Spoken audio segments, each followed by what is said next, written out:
қымбатшылық болатынын кім білген, талай адам наразылық білдірген, еліміздің қазынасын бүлдірген, жемқорларды атса заңмен бір-бірден.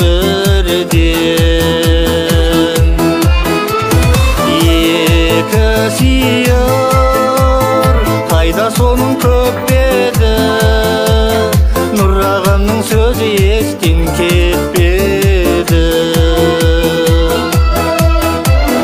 Бар базарда неше түрлі сиырлар, алар едім қымбат боп тұр өйткені.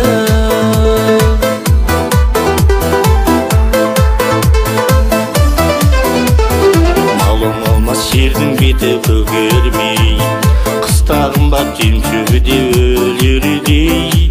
Екі сиыр тұрды қара базарда, екеумізді сатып алшы дегендей. Екі сиыр қайда соның көп еді, Нұрағамның сөзі естен кетті.